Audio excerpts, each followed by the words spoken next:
hola, ¿cómo estás? Pues estamos el día de hoy en este episodio. Tengo que decir que fue una petición de mi asistente que me lo ha pedido ya varias veces, pero dijimos, claro, pues es una información extensa, pero vamos a construir algo para ustedes, para que básicamente tengamos esto en cuenta en el momento en que tenemos que entender esta parte fundamental y básica que es la educación sexual desde casa.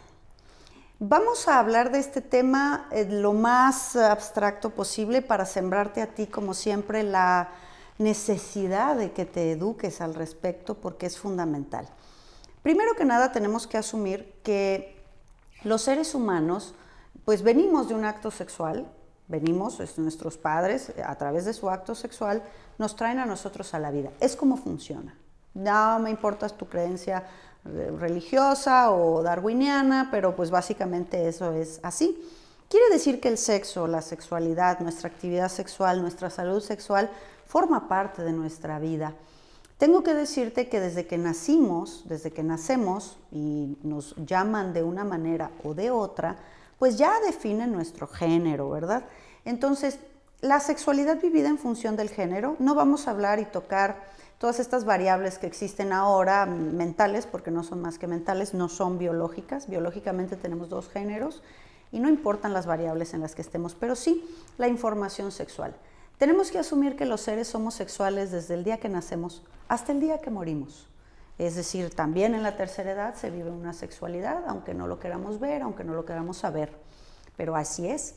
Negarlo, corazones, negar la parte de la sexualidad humana, porque ya somos papás y ya tenemos hijos en formación, pues es realmente adverso a su desarrollo. Vamos a recordar que tradicionalmente tú y yo, cuando estuvimos en nuestras etapas infantiles y adolescentes, nuestros padres asumieron, a no ser escasas y honrosas excepciones que me vas a contar, porque sí las hay, claro, nuestros padres asumían que en la escuela nos enseñaban todo y nos iban a decir todo. Bueno, nosotros ya vivimos la experiencia de eso y nos damos cuenta que no es así. El año pasado todavía dimos la formación de sexualidad, magia y creación, porque a través de esta información nos damos cuenta de la importancia que es tener una salud y un vínculo sexual sano con nuestra pareja, en armonía, como la creación divina lo esperó para nosotros. Quiere decir, corazones, que negar que nuestros hijos van a entrar un día en una vida sexual pues va a ser simplemente querer tapar el sol con un dedo. ¿A qué me quiero referir con esto? Si tú no le das información a tus hijos sexual, sobre la sexualidad, si tú no generas estos puentes de confianza con tus hijos, va a haber alguien que les va a dar la información. Si no lo haces tú, alguien más lo hará. Y cuando lo haga, va a ser para la conveniencia de esa persona, no para la conveniencia de tus hijos.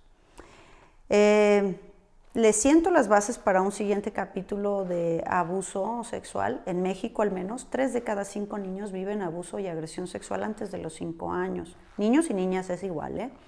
No es una condicionante que ser niña es más peligroso que ser varón. No. Aquí estamos hablando de lo mismo. Y los agresores también son hombres y mujeres. Es exactamente igual. Hablando de esto es porque no hay padres presentes y no hay padres que informen. Lo primero que te tengo que decir, y lo más importante, es que primero, no tapemos el sol con un dedo.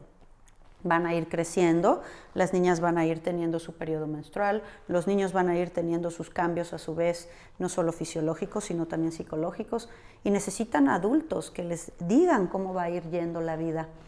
Lo primero que te puedo decir es que la información sexual se tiene que dar desde que el niño nace, es decir, desde que lo nombras, desde que sabes qué polaridad tiene, desde que sabes qué tan presente tienes que estar, es decir, ese acompañamiento. Y desde que nacen y son bebés, se les tienen que hablar a los hijos en los términos correctos, cómo se llaman sus partes privadas y sus partes públicas, ¿sí?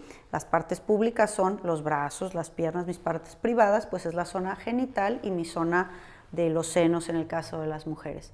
Esa zona pública y privada a la que accedemos exclusivamente los que te cuidan, ¿verdad? Y hay cierta edad en la que es importante que ya el niño aprenda a asearse solo, a ir al baño y limpiarse solo y a no permitir que cualquier persona le asista. ¿sí? No es correcto.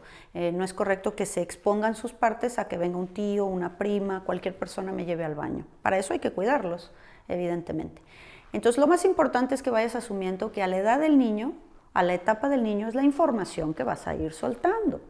Pero siempre se tienen que hablar en los términos correctos, ¿verdad? Son tus senos, es tu vagina, es tu pene, esos son los nombres correctos. Porque nosotros todavía en mis épocas, mesozoicas y paleozoicas, en las que se decía para todo era la colita, ¿verdad?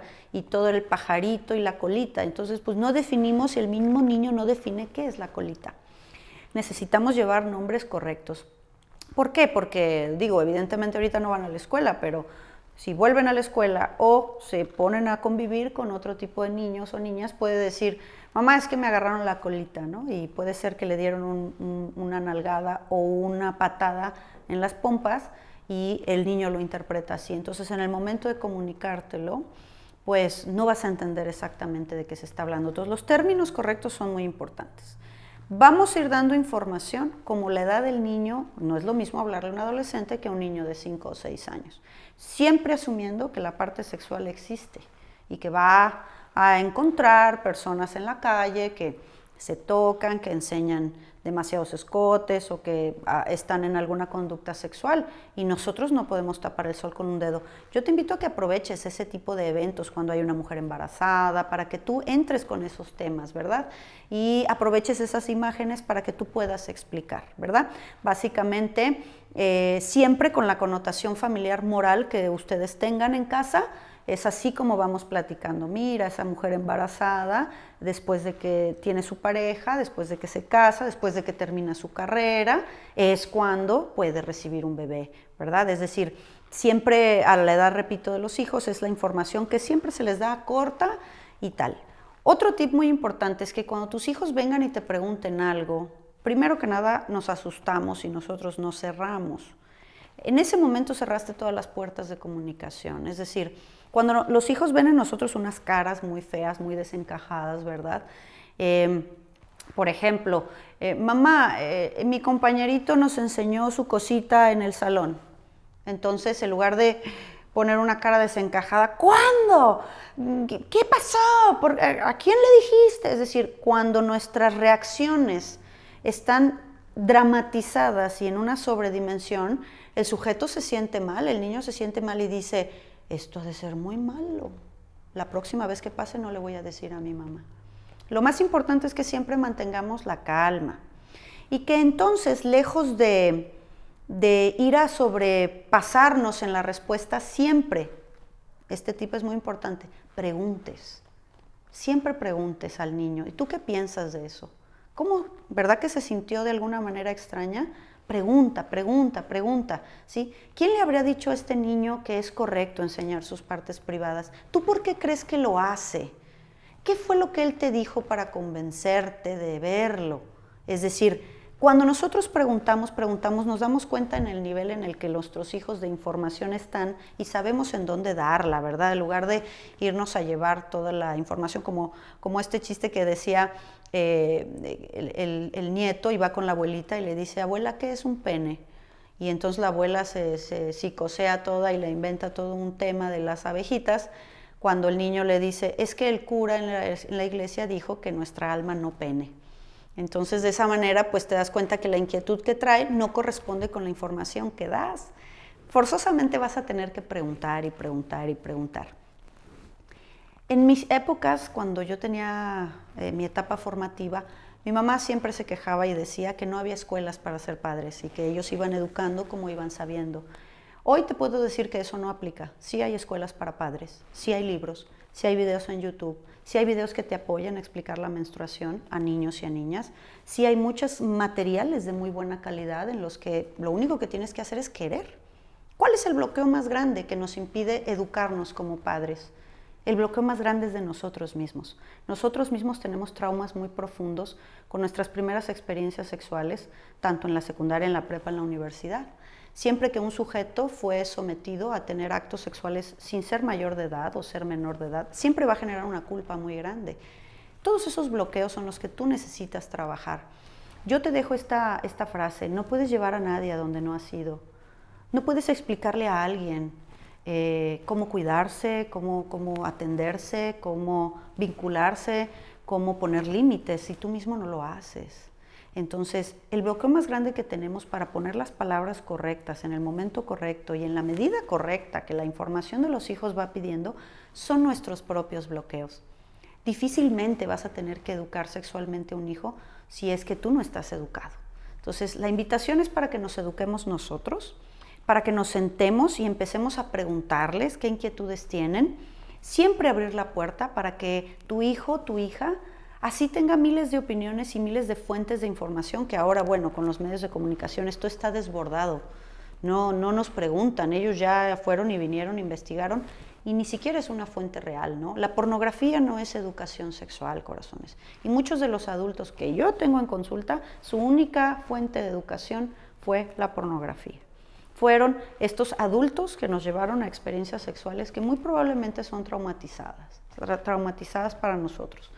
Entonces, lo más importante es que no vas a poder explicarle a alguien con la tranquilidad y la serenidad y la madurez que esto involucra si tú mismo no tienes esos términos, esos nombres sanados en ti, para que los puedas comunicar sin juicio.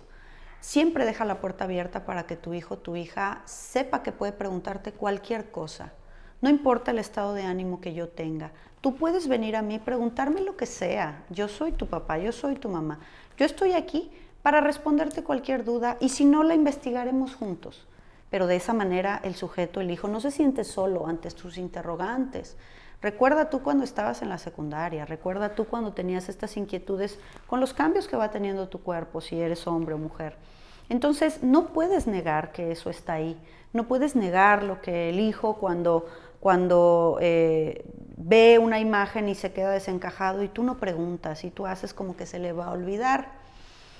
Tanto en la educación sexual como en la educación en general para convertirnos en adultos, tenemos que decir que a los adolescentes, si no los ocupamos nosotros, se ocupan solos.